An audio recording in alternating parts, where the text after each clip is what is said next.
Bueno, buenas tardes. En primer lugar, agradecer a Jordi Capell el poder realizar la presentación de este libro en su sede aquí en Barcelona, en un día bastante especial, digámoslo así. Y agradecer también mucho primero a Magda Maria, también catedrática de proyectos de la Universidad Política de Cataluña, el compartir este momento para mí con un autor maravilloso. Permíteme empezar con palabras grandilocuentes, pero creo que lo merece así. Álvaro Galmés Cerezo, y haré una muy breve presentación para dar la palabra a Magda. Vamos a un poco hacer un primer flash de lo que nos ha parecido, cómo nos ha llegado a seducir este libro y qué es lo que nos ha interesado, para que Álvaro lo explique con un poquito más de, bueno, evidentemente de materia y de profundidad, y luego, pues en su caso, establecer un diálogo.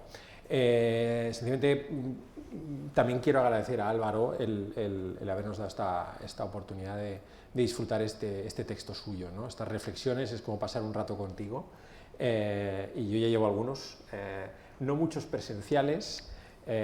Curiosamente, además, nos conocimos, aparte de la anécdota personal, pues en una tesis sobre la ligereza, ¿no? De un gran amigo y maravilloso profesor, que es Álvaro Moreno, que tú también lo conoces, y que bueno, nos dio la ocasión para tener unas primeras conversaciones. De ahí, con ocasión de el primer libro que yo conocí, que era Morar, Arte y experiencia de la condición doméstica, publicado por Asimétrica, si no voy mal, en el año 2015. Yo luego conozco La luz del sol, con Editorial Pretextos, que hay que decir que es una edición maravillosa, ¿no? Da gusto tener estos libros entre las manos. Luego me has contado que también escribiste otro libro, pero yo ya salto a este, ¿no? El de, por eso me sorprendía que hubiera un poquito más de tiempo entre el segundo y el tercero, ¿no? Sobre ritmo y vuelo, la belleza del movimiento. 4 palabras de Álvaro. Álvaro es arquitecto, si lo digo bien, diplomado en psicología por la UNED, además, arquitecto por la UPM, y doctor por la Universidad Europea, en la que además diriges una revista y llevas una trayectoria muy consolidada, ¿no? Además, has sido y eres arquitecto en práctica, es decir, que conoces todos los vértices, los vaivenes, esa palabra vaivén que utilizas tanto, ¿no? De esta condición pendular del movimiento y del movimiento del propio arquitecto. Y que además estuviste trabajando con Juan Navarro durante un tiempo, y bueno, no quiero decir que, desde luego sí que hay una suerte de linaje en el que tu obra pictórica pues también tiene una presencia, y se ve en el poso, en el espesor de todo lo que se dice aquí, que además con exposiciones como las libélulas, me dirás tú bien el adjetivo, pero ya cuando hablas de las libélulas es un capítulo maravilloso, ¿no? Como digo, seré muy breve, porque si no, no cumpliré lo que he dicho al inicio. Sencillamente diría que estos 3 libros, yo te preguntaba por el cuarto, porque viene después. No te he preguntado más porque me parecía un poco descortés, pero ya igual después seguiré preguntándote, porque para mí son libros que desde luego sí que tienen una relación, como es lógico, vienen de la misma mano, de la misma cabeza, y que tienen, no sé si llamarlo, esta idea casi no sé si una filosofía de la experiencia, pero que al mismo tiempo parten de lo cotidiano, de lo que nos pasa a todos, y lo elevan a una condición, no sé si decir sublime, pero sí me atrevo a decirlo, porque si la literatura es aquel espacio donde te reconoces en historias de otros, aquí no es que te reconozcas en otras historias, es que se eleva a condición de arte aquello que nos ocurre y que nos pasa desde la niñez. Yo me emociono cuando veo a mis niños desplazarse corriendo, y llego a la conclusión de que cuando uno deja de correr por moverse, sería divertido que todos corriéramos, ¿no?, por la calle por algún motivo, y en algún momento dices, no, es que se pasa del correr a la belleza. Hay una traducción ahí muy, muy hermosa. Bueno, ya está. Para mí son libros que son esenciales. en el sentido amplio del término, que van a la esencia de las cosas. Y nada, sencillamente era hacer este primera introducción para dejar la palabra a Magda. Muchas gracias. Bueno, gracias Alberto por invitarme y gracias también Álvaro por este regalo. Es que, bueno, antes lo comentábamos, ¿no?, que para mí ha sido un descubrimiento, un regalo, una lectura muy inspiradora, que atesora una erudición colosal y que además me ha proporcionado una serie de descubrimientos que complementan muchas de las cosas que a lo largo de mi trayectoria, de larga trayectoria, pues he estudiado, explicado, he analizado y también pues he escrito o que he compuesto. Por lo tanto, en primer lugar, agradeceros a los dos esta oportunidad. Yo no conocía la obra de Álvaro Galmés, pero cuando Alberto me dijo, no es un libro muy gordo, se lee fácil, pero es que requiere atención plena, o sea, aquello que dicen, ¿no?, los que meditan, yo cuando puedo, ¿no?, que tienes que tener atención plena, porque es un ensayo fluido, muy ágil de redacción, pero es que a la vez es muy denso de contenidos, por lo tanto requiere una lectura muy atenta. Yo, bueno, a través de un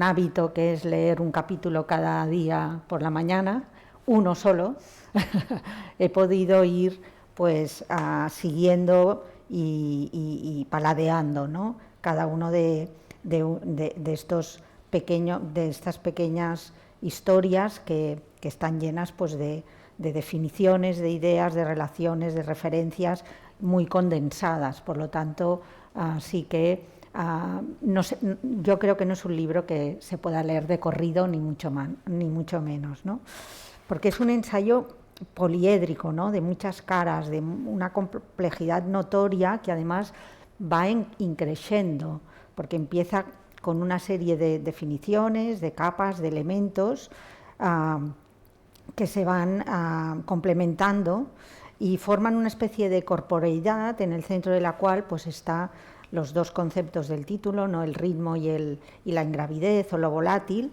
que forman una especie de corazón que bombea hacia muchas direcciones, ¿no?, unos ventrículos y unos aurículas que estructuran una serie de flujos que tienen muchas ramificaciones. Y entre otras cosas, estas derivadas pues están atravesadas por muchas cosas, ¿no?, por tiempos diversos, por disciplinas diversas.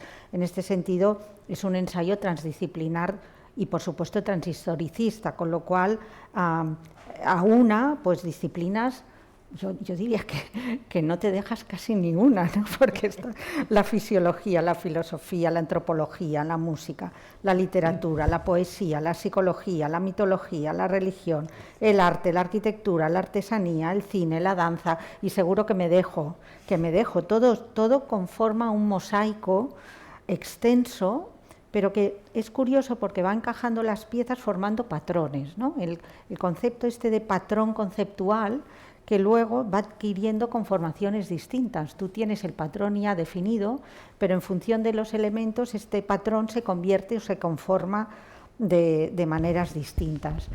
Y por otra parte también es un relato impresionista, es decir, dentro de esta coherencia del patrón, ¿no?, de repente pues va linkando con voces ajenas, que son, las citas para mí son ejemplares, magistrales, pero con tu propia voz, con la voz del autor, que de vez en cuando, sin complejos, se cuela en el relato y te interpela, ¿no? Y a mí me ha parecido que esto era muy bonito, que era como un collage, ¿no? En definitiva, era muy moderno, ¿no? Moderno en el sentido que luego explicaré, ¿no?, de cambio de siglo XIX al XX. Y en este relato, ¿no?, que combina, como he dicho, una erudición colosal, aparece la imaginación. Yo creo que es un relato muy creativo, pero con una intencionalidad muy clara, que bueno, luego insistiré en ello, porque la intencionalidad, por lo menos en el sustrato de muchos de los capítulos, es esta voluntad, ¿no?, de vincular unas ideas universales, abstractas, con lo que es los fenómenos temporales, para ir desvelando cómo estos vínculos entre lo abstracto o lo conceptual y lo fenomenológico o temporal deben formar parte de nuestra experiencia, ¿no? Y entonces en este triángulo, a mí me parece que ese triángulo va transitando a lo largo de todo el libro, donde por un lado hay este análisis tan abstracto y tan conceptualizador para descubrir leyes y no leyes internas, pero por otra parte está esta necesidad de que todo esto descienda a la experiencia, ¿no?, a la experiencia vital y a la experiencia fenomenológica. Bueno, no me entretendré en leer citas, que tengo muchas, pero yo creo que hay muchas ideas que transitan en este sentido. Entonces, en este tránsito entre lo abstracto y lo experiencial, la dualidad también es la gran protagonista del libro, porque se manejan continuamente un juego de duales, lo abstracto con lo concreto, lo planeado con lo contingente, lo platónico con lo fenomenológico, lo racional con lo irracional, lo apolíneo con lo dionisíaco, lo erudito con lo prosaico, lo oculto con lo cotidiano. Es decir, todas estas dualidades en realidad están intentando manifestar la gran dualidad que tiene este libro, que es la ingravidez frente a la gravedad. Yo creo que aquí también hay una gran idea muy potente, ¿no? Claro, llegados a este punto, antes comentaba, ¿no?, que yo había estudiado mucho las vanguardias históricas en mis clases de composición. Yo creo que en este libro hay también esta presencia, ¿no?, este tránsito del clasicismo a la modernidad, que es del mundo de las ideas al mundo de las experiencias, de esta distancia del clasicismo ante la realidad, y cómo el artista se separa de la realidad y genera una obra de arte que además es percibida por el espectador con distancia, al siglo XX, donde todo esto se funde, es decir, la producción artística, el artista, la obra de arte y el espectador conforman una sola cosa, y aquí está el gran salto, ¿no? Yo creo que tú lo estás intentando en el libro, ¿no?, el llegar a esto, ¿no? Y citas a Nietzsche, ¿no?, cuando dice: el hombre ahora ya no es artista, se ha convertido en obra de arte, el hombre mismo, ¿no? Y en este giro de 180 grados de la visión externa hacia la interna, pues yo creo que también hay una evidente presencia de todo este cambio, ¿no?, de paradigma de las vanguardias históricas, al igual que la incorporación del tiempo, ¿no?, la cuarta dimensión de Bergson y de Einstein, etcétera, que las vanguardias tanto incorporan, y luego la aspiración a la obra de arte total, que creo que también es otro tema que está en tu escrito, ¿no?, la obra de arte total, que ya antecede Wagner, pero que luego todos los grandes artistas del siglo XX intentan aspirar, ¿no?, a alcanzar. Arquitectura, pintura, música, poesía, escultura, artesanía, todo fluye, ¿no?, en una misma dirección. Y la eclosión de todo esto, para mí, bueno, está en los capítulos finales, ¿no? O sea, en los capítulos finales es donde alcanzas donde pones toda a explosionar todo este castillo de fuegos artificiales a través de tres actuaciones o actividades que para mí son muy originales, porque claro que están en las vanguardias, pero yo creo que tú las tratas de una manera muy genuina, que son el paseo, el jazz y la danza, ¿no? O sea, estos tres son tres grandes catalizadores de todos los conceptos que vas manejando a lo largo de del discurso, del ensayo, ¿no? Y todos los conceptos de ritmo, de equilibrio, de ingravidez, de belleza, de gracia, etcétera, acaban confluyendo en estas tres grandes actividades, ¿no? Me ha interesado mucho también el papel de la arquitectura, ¿no? Que es poquito, ¿no?, en tu libro, pero en cambio es muy intenso. A mí la lectura de los capítulos donde hablas donde haces una lectura de la disciplina a través de la transmisión de fuerzas, es que me ha parecido magistral. O sea, por ejemplo, dices, el estilo arquitectónico se puede entender como una forma de abordar la transmisión de pesos. Toma ya, muy bien. O la arquitectura se podría apreciar como cristalización del flujo de la gravedad. Es que, bueno, touché, ¿no? Pero también desde el habitar, ¿no? Cuando afirmas, yo también lo creo, me lo apunto, que dice, siento que no conozco a alguien por completo hasta que no entro en su casa o en su habitación. Claro que sí, y ahí está Heidegger. O sea, Bauen, Wohnen, Denken, o sea, ser, construir y habitar es lo mismo, es un triángulo del mismo poliedro. También me ha interesado, como profesora de arquitectura comparada, las múltiples comparaciones que utilizas. O sea, también lo voy a recomendar a mis estudiantes de máster, cómo no, ¿no? Porque, claro, hace servir analogías, contrastes, paradojas, desplazamientos, semejanzas, todo a partir de la comparación. Y ya la culminación final para mí ha sido la comparación de los vuelos de los vencejos y de las libélulas entre ellos, pero con un cuádruple salto mortal, la comparación de estos con Mondrian y de Koenig. Y bueno, para mí también ha sido muy gratificante este artificio, ¿no?, intelectual, pero evidente, por otra parte, ¿no?, de esta transdisciplinaridad que está en el libro. Y finalmente, y acabo, esta conciliación que he intentado explicar entre el pensamiento clásico, neoplatónico, etcétera, y el existencialismo, la fenomenología, a través de las correas de transmisión de lo que yo llamo, supongo que me corregirás, los intangibles, ¿no? O sea, cómo se produce este salto del mundo de las ideas al mundo de las experiencias, para que uno lo sienta, ¿no? Sienta esta universalidad por un lado y esta particularidad por otro en su propia existencia, ¿no?, en su propia corporeidad, pues a través de los intangibles. Es que me ha parecido magistral, a través de un concepto como la gracia. La gracia en el siglo XXI. Bueno, qué suerte que ahora Paolo Sorrentino ha hecho esta película maravillosa que se llama La Gracia, que también, bueno, aparece también la gracia, pero a través de la gracia, de la belleza, del donaire, evidentemente de los ritmos y de las ingravidades que aparecen, ¿no? Y bueno, yo creo que da mucho más, hay mucha más tela que cortar, pero yo acabaría aquí con esta correa de transmisión magistral. Muchas gracias.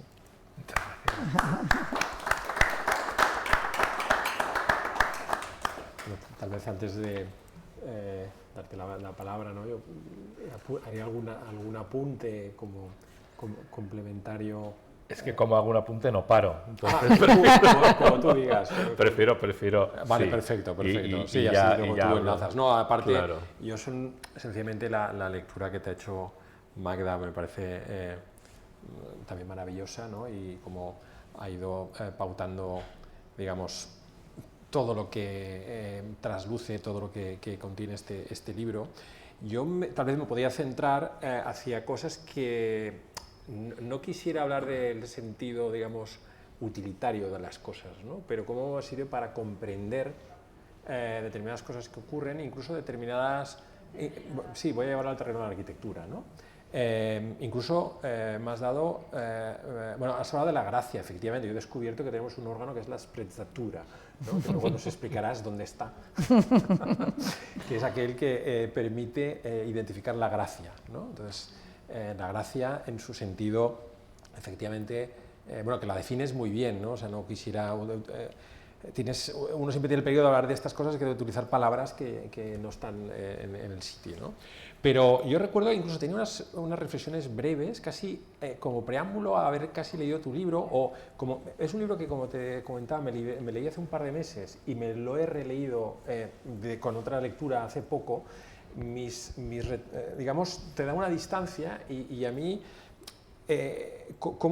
primero, el definir la belleza, ¿no? Hablar de belleza.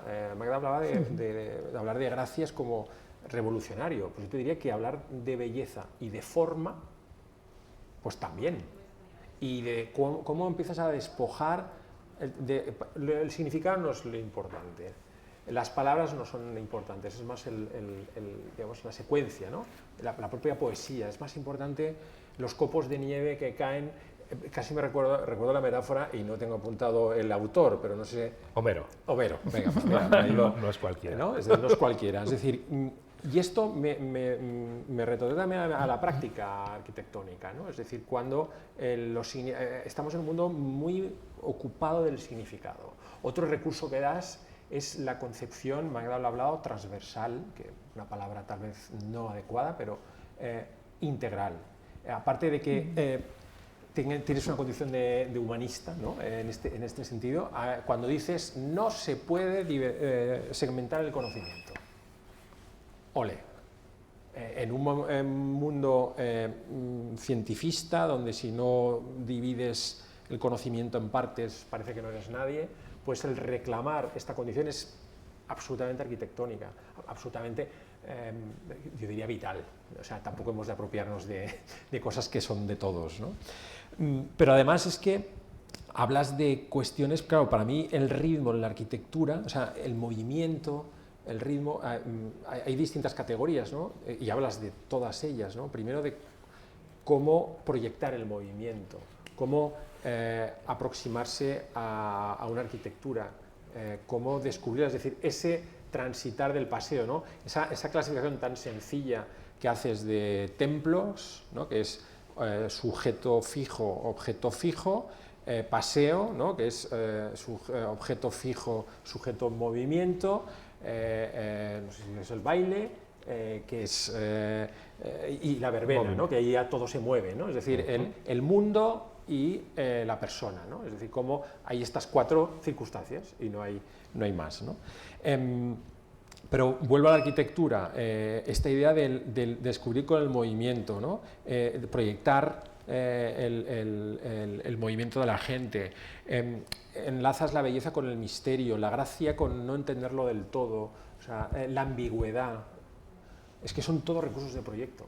Son todos recursos de proyecto y de una gran complejidad, de esa arquitectura que no te la agotas en una mirada. Como hablas de ese cuadro de Klee que empieza a tener flechas y lo interpretas de mil maneras, ¿no? Pero luego además está, digamos, del movimiento al ritmo. El ritmo en arquitectura podemos hablar de repetición, de secuencia. Tú hablas en algún caso también de simetría, de asimetría, de variedad, ¿no? Es decir, ahí hay, bueno, podemos hablar de Xenakis, que me pareció una obviedad que hubiera salido en el libro y afortunadamente pues no caes en esas obviedades, ¿no? Pero esa relación de la música y la arquitectura, ¿no? Y luego, como bien hablaba Magda, del vuelo, de esa gravedad, esa cita de Juan Ramón Jiménez que es maravillosa, ¿no? Raíces y alas, pero que las alas arraiguen y las raíces vuelen. ¡Wow! Qué maravilla, cómo es que no puedes hacer un voladizo si no estás bien anclado en el suelo. Y eso pasa en la vida también, ¿no? Es decir, si no trabajas la raíz no puedes volar. Y es como, bueno, quien no tiene poso y lo olvida no puede crear, diría yo, ¿no? Por tanto, esa idea de vuelo, no solo relacionada con la gravedad, ¿no? Efectivamente, esa descripción de la arquitectura a través de la descripción de los pesos, pero yo no sé por qué, pensaba que tu cuarto libro iba a ser sobre el agua. Seguramente pues no. Casi, porque pero sobre el cuando aire. hablas de que, bueno, cuando te he presentado he olvidado una cosa muy importante de tu biografía, que ibas a todas las clases, pero a ninguna de las que te habías matriculado. Y entonces eso me ha parecido que describe perfectamente esa persona que interpreta la arquitectura por el movimiento del agua a través de las columnas, el movimiento de una gota desde que cae hasta que se recoge, ¿no? Pues es una manera de describir la arquitectura maravillosa, ¿no? Y había una última cosa que también viene casi de las primeras páginas, ¿no? La primera página que habla del aliento. Wow, también es una cosa que es lo que nos lleva al mundo, ¿no? Y cómo esta preocupación que tenemos hoy por las ventilaciones, por dibujar las ventilaciones, ¿no? Cómo se mueve el aire, pues eso es algo, también es un motivo de proyecto, ¿no? Luego, pues bueno, apuntes ya más inconexos, ¿no? Pues cómo describes el origen de la experiencia, en el balbuceo, el ponerse en pie, el balanceo del vaivén que hablamos antes y del giro, ¿no? Esta de la Emma Bovary, que acaba embriagada, venga a danzar y perder un poco el sentido de la realidad, ¿no? Y ese segundo capítulo, el cuarto punto, donde dices, voy a hablar de arquitectura, ¿no? Y seguramente también algo de novedad, pero describes la Casa de la Cascada de una manera que a mí me ha emocionado. Y digo, ¿por qué no lo había pensado antes, ¿no? Es decir, es el cómo casi en contra de la gravedad del agua y del flujo, pues él va ascendiendo, ¿no? Y genera esta serie de plataformas, pues seguramente es algo que una interpretación más atenta podía haber sacado antes, pero me parece que lo describes de una manera maravillosa, ¿no?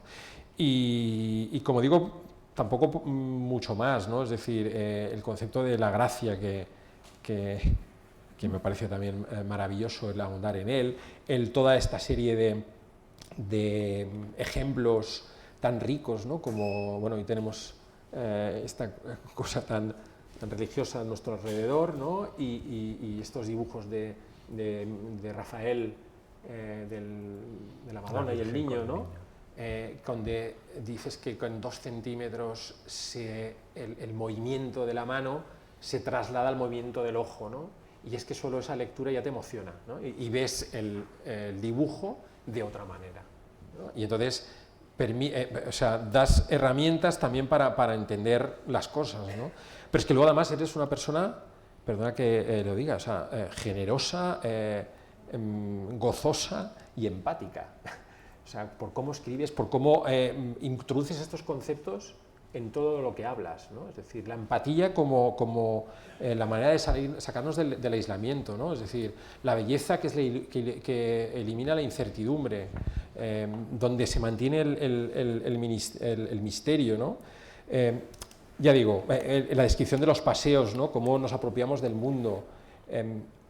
Yo he disfrutado mucho del libro y de alguna manera también esta apuesta, y termino, por la traslación, el movimiento de lo ideal a lo inexacto, ¿no? Con Godin, luego cuando pasa a lo matérico con Brancusi, ¿no? Y esa especie de equilibrio inestable, ¿no? El arte como experiencia, ¿no? Del John Dewey, que lo citas muy a menudo, y citando otra vez algunos de los datos que ha comentado Magda, pues hablando de Mondrian, esa idea de la ambigüedad como una manera de huir de lo absolutamente racional, ¿no? Entonces, bueno, son cosas que reconcilian no solo con nuestra profesión, sino en una manera de ver el mundo, ¿no? Y en ese sentido, además, creo que forma parte. Luego hay otras cosas que Magda lo ha leído seguro con más paciencia que yo voy a tener que volver a leer alguna parte, como para entender esa cuita de Adorno con Stravinsky, ¿no? que luego igual me explicas con más intensidad, pero bueno, lo dicho, gracias y enhorabuena por este libro.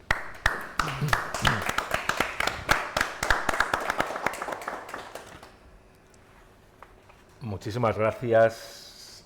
Si fuera sensato, me tendría que callar y levantarme, porque lo que voy a decir ahora va a bajar muchísimo el nivel, pero no tengo más remedio que hablar. Y primero dar las gracias a la CAPEL, dar las gracias sobre todo a mi querido, porque de verdad, que Alberto siempre ha sido para mí de una generosidad increíble. O sea, es una persona que siempre que le he pedido algo me lo ha hecho con una alegría y una generosidad que quiero dejarlo muy claro desde el principio de la gran persona con la que estamos al lado. Magda me ha parecido igual de grande, la conozco menos, pero por lo que me ha dicho y por lo que Alberto ya me había dicho un poco de ella, también quiero dar las gracias. Quiero dar las gracias a este inmenso público que está con nosotros, porque en un día tan complicado como el día del Papa que viene a Barcelona y que se va a Montjuïc, todos vosotros habéis preferido estar aquí con nosotros. Espero que el Papa no se resienta demasiado. En cualquier caso, bueno, el Papa tiene sus medios para llegar a todos, que no son los únicamente presenciales. Gracias de verdad, gracias de verdad. Ahora mismo tenía preparado deciros unas cosas, pero ha sido tan enriquecedor todo lo que he oído de vosotros que me surgían como nuevas ideas y nuevas maneras de enfrentar esto que tenía pensado decir, ¿no? Para mí es oro lo que habéis dicho, para mí es oro lo que habéis dicho, no solamente por este libro, sino por los libros siguientes, por mi experiencia, y además os lo digo de corazón, o sea, es valiosísimo lo que me habéis dicho, porque me habéis enfrentado me habéis puesto delante, ¿no? Los mejores lectores posibles y me habéis dicho un poco lo que merece la pena, ¿no? Y eso, primero, que es muy halagador y sé que hay que descontar vuestra bonomía, pero también hay cosas, oye, que me llevo a casa que me parece que me las merezco también. Decía Alberto al principio, ¿no? El vaivén, ¿no? El sub y baja tan importante que aparece tantas veces. Y claro, lo decía en el contexto de la arquitectura y yo quería contaros un poco cómo surge estas dos palabras y esa tercera palabra, que era la gracia.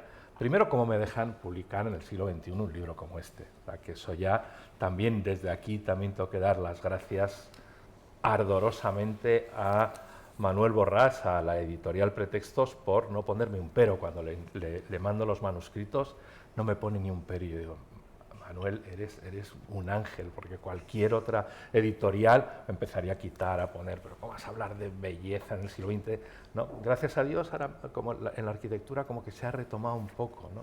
Yo lo hablo un poco como en el siglo XXI ya se retoma, pero probablemente desde los años 20 del siglo pasado hasta hace 15 o 20 años era una palabra tabú, ¿no? Sin embargo, me apetecía hablar de belleza. Creo que es como necesario hablar de belleza y hablar de esos dos componentes de la belleza que son el ritmo y el vuelo. Y también como de un extrañamiento de por qué ritmo y vuelo, qué tiene que ver ritmo y vuelo, ¿no? El ritmo lo entendemos, el vuelo lo podemos entender como un fenómeno secundario, pero yo sí que consideraba, cuando empecé a estudiar el ritmo, consideraba que era imprescindible hablar de vuelo.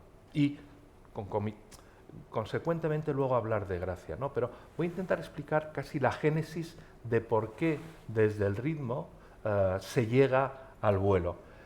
Y lo voy a hacer desde los dos puntos de vista, que lo hago de una manera más organizada desde la ontogénesis y menos organizada desde la evolución del homínido, ¿no?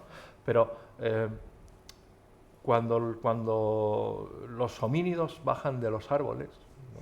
Cuando monos empezamos a ser seres pensantes, de pronto tienen una cosa, y es que empiezan a andar. Y empiezan a andar lo que se llama el paso bípedo equilibrado, ¿no? Empiezan a andar, solo lo hacemos los seres humanos, empiezan a andar equilibrándose, por lo tanto pueden andar rápido, no gastan casi ninguna energía, ¿no? Los patos, ¿no? Las aves son bípedas, pero se mueven como patos, ¿no? Nosotros nos movemos muy bien y eso, según algún antropólogo importante, y eso lo que hace es que nos permite medir el espacio y el tiempo, ¿no?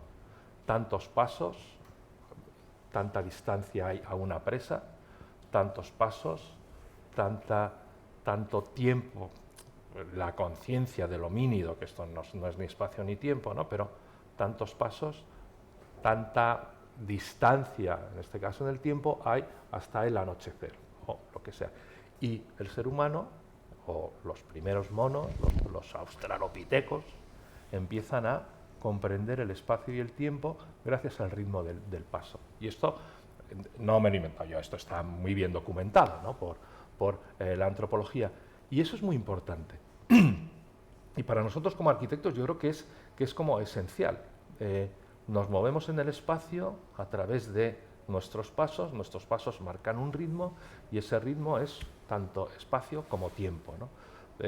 Sí que abundo en esa idea de que en el fondo vivimos en espacio-tiempo, no vivimos ni solo en espacio ni solo en tiempo. Si tuviéramos que vivir solo en algo, viviríamos solo en tiempo, ¿no? Pero estamos acostumbrados como arquitectos a interpretar las distancias como distancias de tiempo, ¿no? Más que distancias de pensamiento. Siempre me digo, ¿cómo dices cuál es la distancia de Madrid a París, ¿no? Pues es 1 hora y 45 minutos en vuelo, ¿no? No dices, no, son 2000. ¿Sabéis qué distancia hay de Madrid a, bueno, de Madrid a Barcelona? A lo mejor lo podemos, pero sabemos la distancia que hay por las horas de AVE, sabemos la distancia. Antiguamente, ¿no? Las jornadas eran las distancias, ¿no? Las jornadas eran las distancias que podía hacer un caballo y el pueblo, no sé qué, está a 7 jornadas, porque eran 7 días. Por lo tanto, tenemos mucha más relación de las distancias con el tiempo que verdaderamente de las distancias con la métrica del propio espacio. Y eso a mí me interesaba muchísimo entender que el espacio y el tiempo están perfectamente relacionados. Cuando entiendes, o aprendí de terceros, ¿no?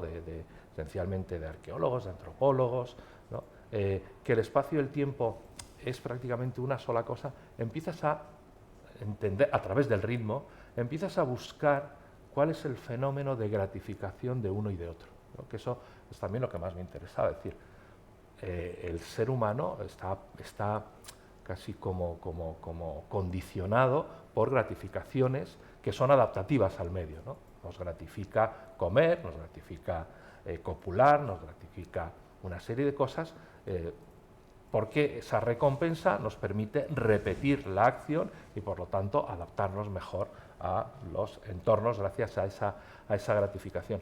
Y me daba cuenta que la gratificación del ritmo y la gratificación del vuelo también son muy parecidas, ¿no? Y esto ya empieza a ser un poco más, a lo mejor, menos real o por lo menos menos vinculada, como muy bien Mac decía, a la teoría, a la abstracción y más vinculada a la propia experiencia, ¿no?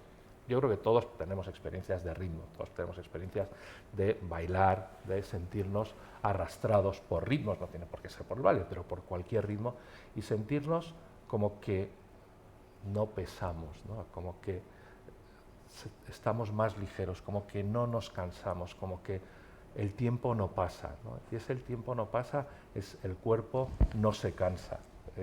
Y ese cuerpo no se cansa es el cuerpo no está condicionado por la gravedad, no está condicionado por unas leyes, ¿no? Que lo limitan.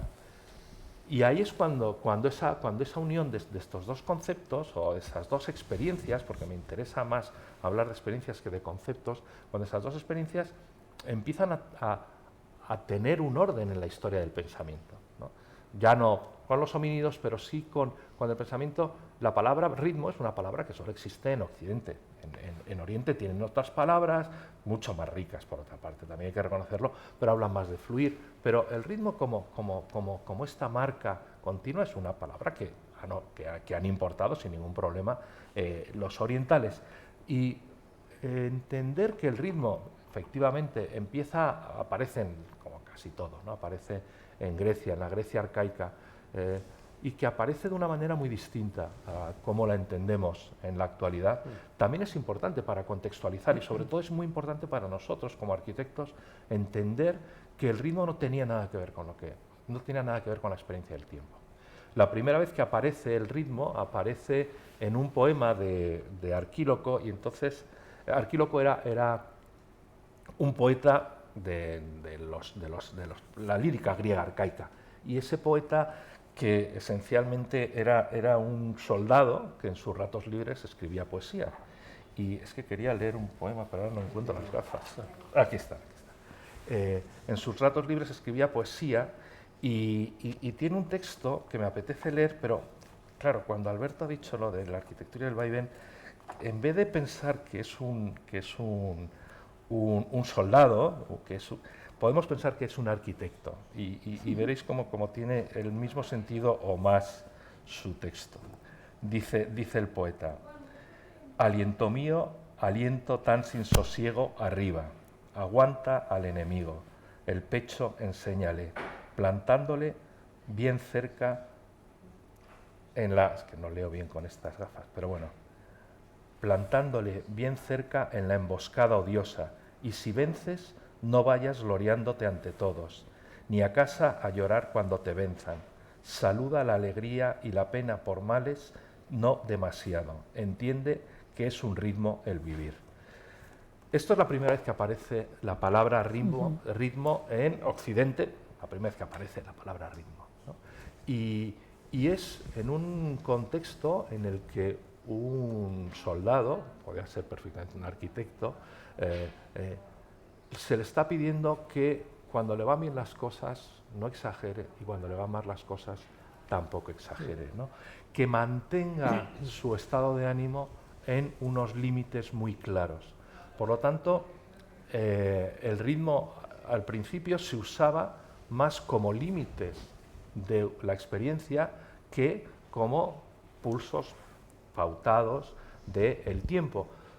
Lo utilizan luego los atomistas, Leucipo y Demócrito, para hablar también de las configuraciones adecuadas de los átomos. De pronto dicen, los átomos para ellos están moviéndose constantemente y de pronto hay momentos en los que se paran, porque tienen configuraciones, tienen maneras de combinarse adecuadas que se los hacen estables. Eso para ellos eran los ritmos. Por lo tanto, los ritmos empiezan a ser las paradas. Plinio el Viejo decía de Mirón, del escultor, del escultor de Discóbolo, decía, Plinio el Viejo, es una frase muy bonita, ¿no? Mirón, el más rítmico de los escultores. Y esto no se entendía antiguamente, ¿no? De hecho, no se traducía así, porque el más rítmico de los escultores significaba que era el escultor que era capaz de, con una sola postura, resumir todo un movimiento complejo. Y eso era el ritmo para la Grecia arcaica, por lo menos hasta el siglo IV, el siglo V de Platón. El ritmo era las paradas adecuadas que resumían un movimiento perfecto. Conocemos poco de la danza griega, pero lo poco que conocemos sí sabemos que verdaderamente lo importante eran las paradas, y sabemos que en la danza griega hacían como una especie de poses, ¿no? Lo que nosotros llamaríamos ahora poses, diferentes poses, y los cambios entre las poses no eran importantes, lo importante eran de nuevo esas paradas entre pose y pose, que eran lo que se llamaba ritmos, ¿no? Los ritmos eran las paradas. Jaeger, que en el libro, Bernard Jaeger, en el libro Paideia, dice que eso es muy importante para entender por qué aplicaban constantemente la palabra ritmos a la arquitectura, y que verdaderamente nosotros hemos heredado esa aplicación, pero sin el sentido original, ¿no? Y por eso a mí sí que me parece importante entender esto que decía Magda, ¿no? de cuando vemos un edificio, estamos hablando de una parada que resume todo un movimiento complejo, ¿no? Podemos pensar parecido a el lanzador del disco, ¿no? El lanzador del disco tiene que hacer una serie de movimientos muy complejos, lanzar el disco, todo con una perfección, y de pronto Mirón escoge una parada, una situación estática que es perfectamente el resumen, y además es que se ve perfecto por los equilibrios, y los equilibrios es perfectamente el resumen de todo ese movimiento que puede durar 10-15 segundos, ¿no? Y la arquitectura también tiene algo de eso, ¿no? Y es cuando yo sí que intento pensar que la arquitectura es un flujo constante de movimientos gravitatorios y de pronto se para, ¿no? Y pienso cómo interpretar esto. Alberto sí que ha dicho, ¿no?, cómo hablo de esa paralización de la gravedad con respecto a la Farnsworth, pero podemos ver millones de obras de arquitectura e interpretarlas así, ¿no? Y a mí me gusta pensar las pirámides de Egipto, ¿no?, como esa gran catarata de agua que te cae en la cabeza, o las 18.000 fuentes que pueden ser la mezquita de Córdoba, ¿no?, pequeñas transmisiones de... Aquí ya no es una catarata de gravedad, sino son pequeños hilos de gravedad, o la complejísima distribución y progreso, ¿no?, en la Torre Eiffel.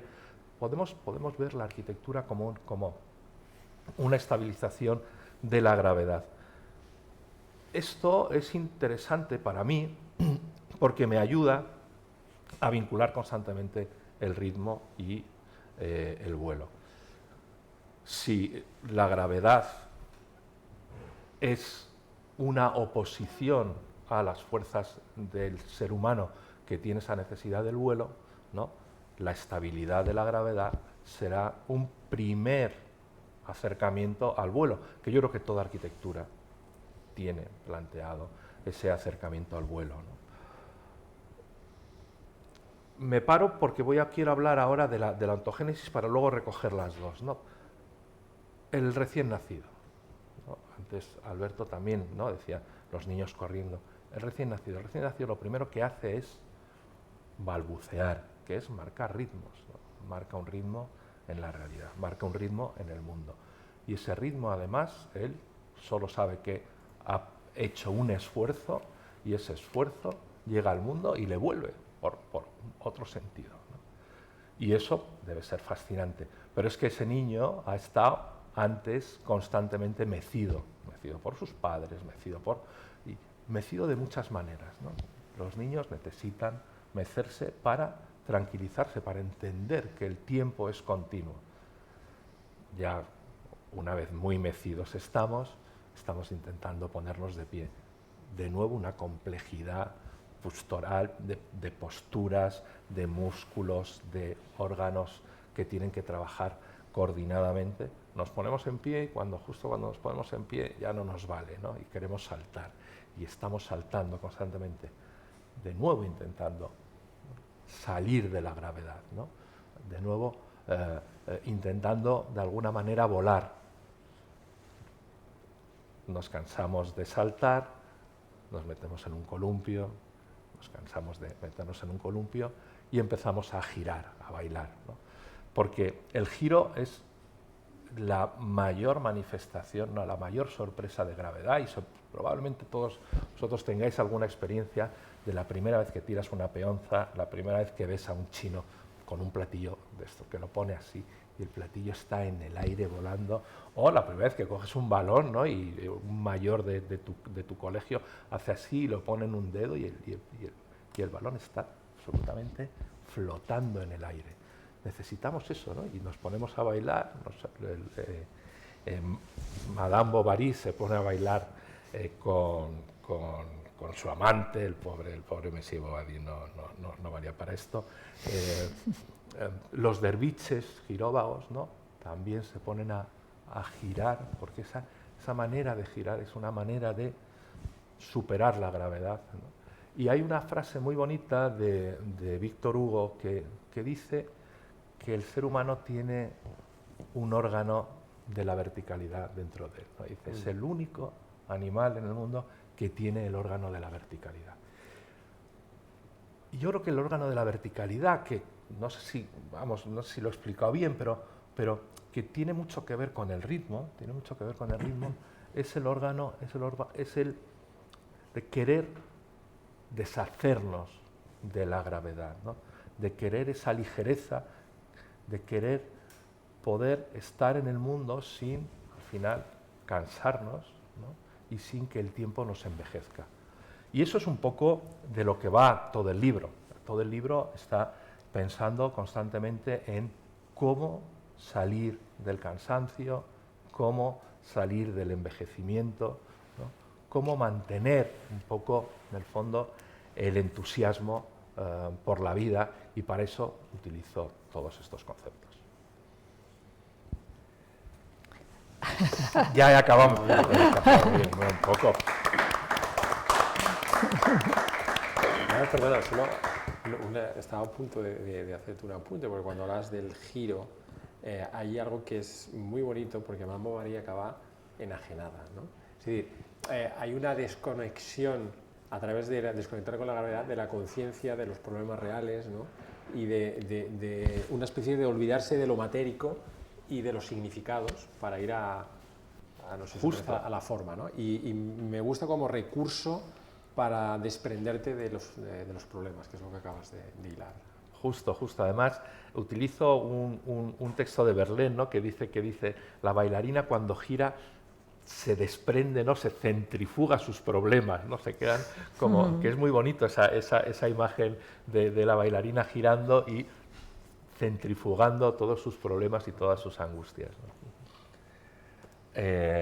Yo no sé si queréis hacer preguntas, si no haremos un debate, pero vamos, nos encantaría que nos preguntaseis.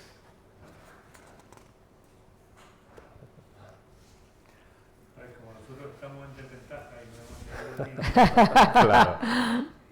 yo la ocurrencia que tengo tal vez tiene que ver con hacerte la pregunta de cómo describirías tu experiencia con la música y cómo esto ha condicionado tus reflexiones sobre la arquitectura. O sea, cómo la música puede traerte a la arquitectura y cuál es tu experiencia en relación a la música. Vamos a ver, mi relación con la música es muy intensa. De hecho, aquí no lo digo, pero en el libro de La luz del sol sí digo que esencialmente, más que un arquitecto, me considero un músico fracasado, ¿no? No he conseguido ser nunca un buen músico, pero me ha interesado muchísimo la música. Quizá por eso soy arquitecto, porque no pude ser músico. La música es una experiencia muy cercana a la arquitectura. Fíjate que Tomás Marco, que es un músico importante, alguna conversación que he tenido con él, él me dice, claro, es que los músicos estamos obsesionados con los arquitectos o con la arquitectura y vosotros estáis obsesionados con la música, ¿no? Y es que tiene muchas relaciones, y unas relaciones además muy enriquecedoras, ¿no? Puede ser como las relaciones de la pintura, son relaciones más miméticas, más sencillas. Las relaciones con la música son relaciones que te exigen una mayor distancia, y que esa mayor distancia te hacen que sean, ¿no?, esos intangibles, ¿no?, con los que se relacionan, que decía antes Magda, son los que hacen que la relación sea más fructífera.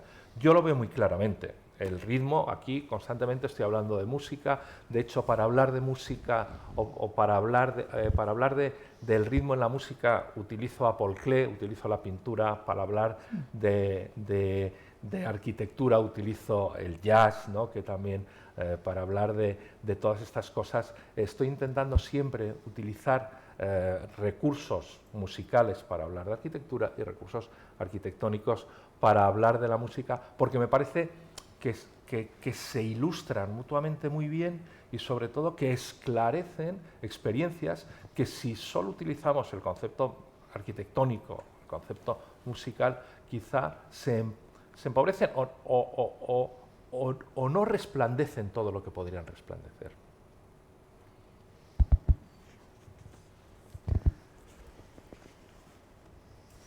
¿Más preguntas? Si no, hablamos entre nosotros. Tengo aquí una alumna de hace muchos años, y cito cómo me burlaba de ellos al principio, ¿no? Cuando digo, en las clases me ponía a dar saltos en mitad de la no sé si Fátima se acordará, pero daba saltos y decía, para que veáis la experiencia, ¿no?, de la vibración del forjado, ¿no? Que entendáis cómo se mueve la... Sí, me parece que la experiencia del cuerpo en la arquitectura es imprescindible, ¿no? Y creo que este libro, ¿no?, de hecho, ritmo, vuelo y gracia, es la gracia del cuerpo, son afecciones esencialmente corporales, ¿no? utilizo mucho además, ¿no? Llegan antes al cuerpo, aunque técnicamente desde el punto de vista psicológico no sea del todo pertinente o no sea del todo exacto, sí que me interesa pensar que la experiencia la tenemos con el cuerpo, la experiencia de la arquitectura, la experiencia del arte la tenemos con el cuerpo y que luego ya la intelectualizamos y la pasamos a conceptos, a fenómenos reconocibles por el lenguaje.